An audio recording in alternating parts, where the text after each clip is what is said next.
¿Qué tal? Hoy nos metemos de lleno en el mundo de la farmacología antiparasitaria. Vamos a descubrir juntos cómo tres agentes clave les hacen frente a nivel molecular a algunos de los invasores microscópicos más comunes que existen. Y bueno, para responder a esta pregunta tenemos que explorar el increíble arsenal farmacológico que está a nuestra disposición. Analizaremos las estrategias que usan para ser pero tan efectivos contra estos organismos tan complejos.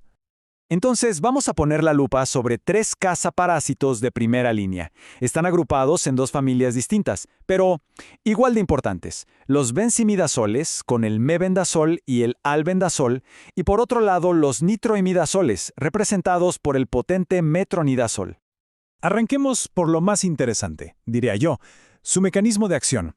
¿Cómo es que estos fármacos logran desarmar y neutralizar a los parásitos a un nivel tan molecular? Aquí es donde realmente empieza la batalla. A ver, aquí tenemos dos estrategias de ataque que son, completamente distintas. Por un lado, los benzimidazoles son como saboteadores estructurales. Debilitan el esqueleto del parásito desde adentro, hasta que sencillamente colapsa. Y por otro lado, el metronidazol es un auténtico caballo de Troya. Es un agente inactivo que el propio parásito, sin saberlo, activa para su propia destrucción. Si nos metemos más a fondo con los benzimidazoles, su objetivo es una proteína llamada beta-tubulina.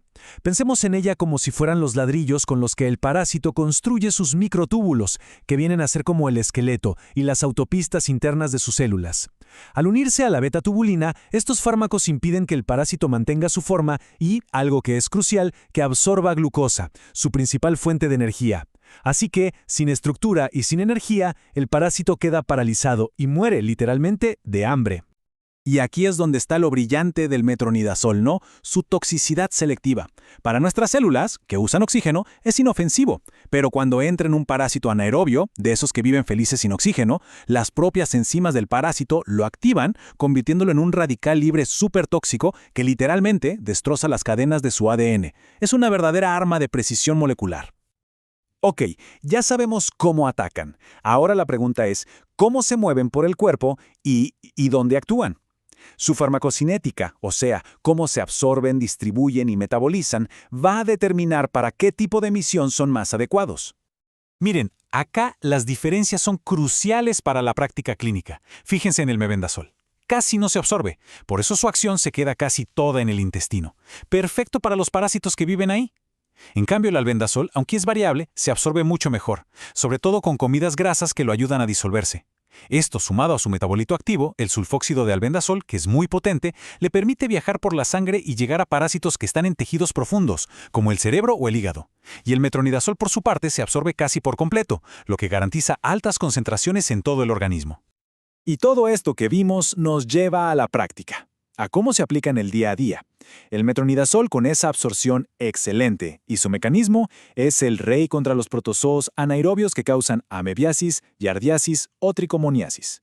Ahora, para los gusanos o helmintos, la elección son los benzimidazoles. Usamos mebendazol para las infecciones que están solo en el intestino y el versátil albendazol tanto para esas como para las infecciones sistémicas más complicadas como la neurocisticercosis. Pero claro, no todo es perfecto. Ningún fármaco está libre de riesgos.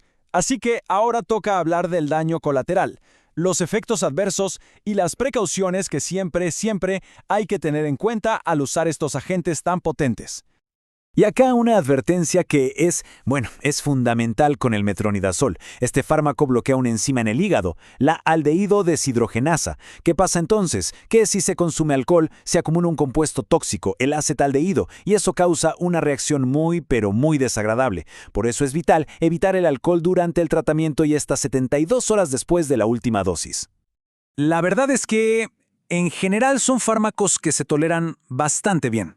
Con el metronidazol, lo más común es sentir algo de dolor de cabeza, náuseas y un curioso, casi inconfundible, sabor metálico en la boca.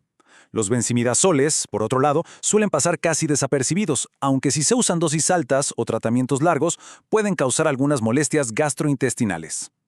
Y aquí, mucho ojo. Aunque no es para nada común, el metronidazol puede causar efectos neurotóxicos.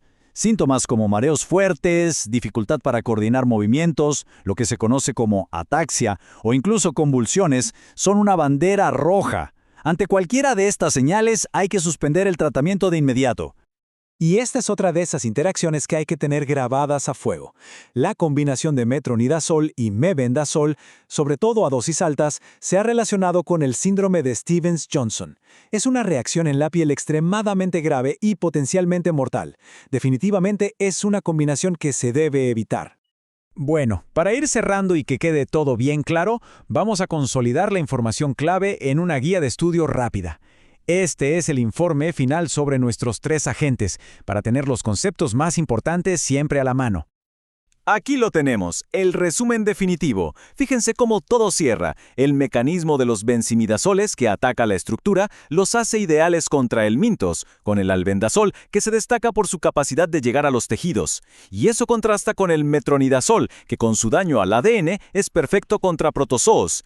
Y claro, no hay que olvidar los efectos adversos clave. Esa reacción con el alcohol del metronidazol es un punto que siempre hay que recordar.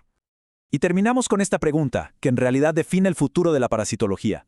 A medida que los parásitos se vuelven resistentes, ¿cómo tienen que evolucionar nuestras terapias para mantenernos un paso adelante en esta carrera armamentista microscópica? Sin duda un desafío constante y fascinante para la salud global.